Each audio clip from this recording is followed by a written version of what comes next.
Les premières annonces de Donald Trump sur la hausse des droits de douane ont provoqué un mini-séisme financier où les cours des monnaies et des actions ont créé des opportunités pour les plus rapides, des opportunités d'acheter ou de vendre de la monnaie ou des actions, opportunités qui brutalement se sont refermées avec le revirement du président américain. Et mon propos n'est absolument pas de commenter les choix de Donald Trump. Je n'en ai ni les compétences, ni le droit.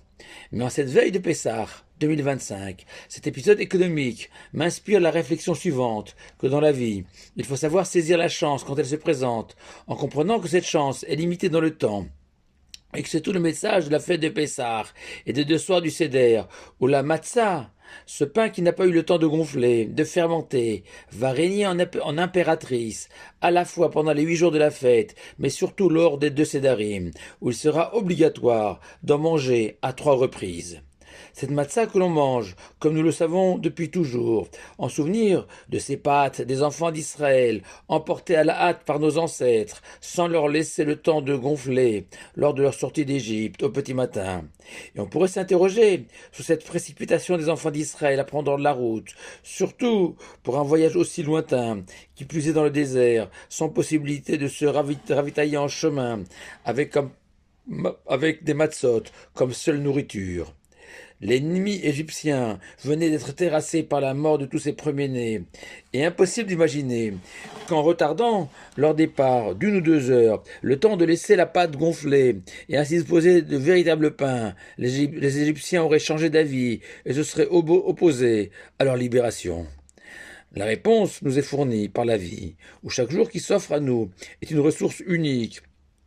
qu'on ne peut ni échanger ni remplacer, et que l'urgence, c'est de l'exploiter, d'en profiter au mieux. Et puisque nous le savons, la fête de Pessah correspond à la naissance du peuple juif, issu du creuset égyptien, épuré, débarrassé de l'esclavage. Ce modèle de vie de l'Égypte, celui du métro boulot dodo, tout en rêvant sans cesse aux prochaines destinations de nos vacances,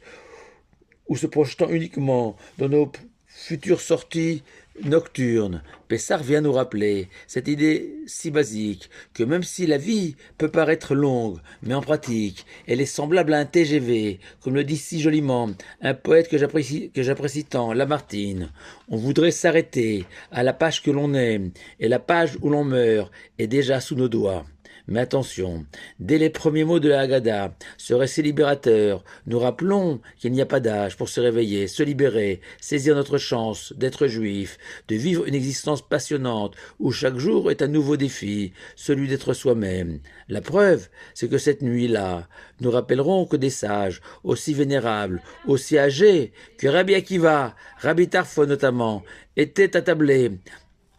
revisitant la soirée libératrice de nos ancêtres jusqu'au bout de la nuit. Mais si l'urgence de faire le bien, de mieux vivre, est le premier message adressé par la Matzah aux convives du Seder, il n'est pas le seul. En effet, en se penchant sur la célébration du premier Pessar de l'histoire, celui célébré par nos ancêtres en Égypte, à la veille de leur libération, autour d'un agneau ou d'un chevreau, voilà que Moshe, au nom de l'Éternel, a aussi ordonné de manger cet animal avec des matzot et des herbes amères, et ce, avant même leur départ, encore dans leur demeure en Égypte, plus clairement, sans la justification de manger de la matzah, parce que leurs pâtes n'avaient pas gonflé. Alors, comme dirait un talmudiste, les herbes amères ont souvenir de l'oppression passée et désormais derrière eux grâce au diplé. Ok.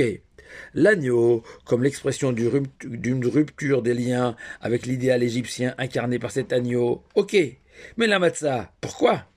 La réponse, la matzah, est ce pain imparfait, fragile, qui ne rassasie pas vraiment, et que pour vivre une belle soirée de Pessah, avoir le sentiment qu'elle nous est nécessaire et même indispensable, tout ceci est possible, à condition de s'identifier à cette matzah, ressentir que nous aussi sommes perfectibles, capables de nous améliorer, que ce soit dans nos relations vis-à-vis de notre prochain, que ce soit dans notre lien avec le divin, le sacré, et qu'une femme ou un homme qui s'assoit à la table du Seder sans cette conscience de devoir mieux faire, va indubitablement gaspiller une soirée à se casser les dents sur un pain souvent trop dur et pas assez croustillant, comme un juif qui à Kippour se contente de jeûner sans profiter de cette journée pour se repentir. Et c'est la raison pour laquelle Moshe a demandé aux enfants d'Israël de manger de la matzah avant même leur libération, pour leur indiquer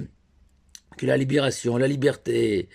ne marque pas la fin de l'histoire, mais au contraire le début d'une longue aventure vers la Terre Sainte en passant par le mont Sinaï. De plus, en cette soirée aussi, même si nous prions sans cesse pour la libération des otages détenus en captivité depuis plus d'un an et demi dans la bande de Gaza, vivant un véritable calvaire, nous devons nous souvenir de la perspective créée par ces paroles de nos sages, que chacun d'entre nous doit se considérer en ce début des Pessah comme un otage de ses habitudes, de son passé, parfois de sa famille, de son environnement professionnel et familial,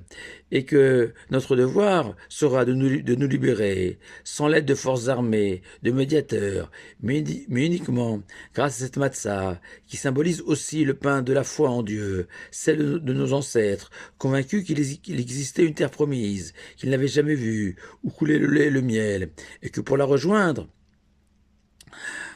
on était prêt à suivre l'Éternel, avec comme seule nourriture un peu de matzah, emporté à la va-vite en quittant l'Égypte, et que c'est cette foi qui doit nous animer, qu'il existe un monde merveilleux que nous ne connaissons pas, celui de la Teshuvah, du repentir, à condition d'y croire, que c'est ce soir et que ce n'est pas trop tard. Shabbat Shalom et Chag Pesach Kasher V'Sameach à vous tous.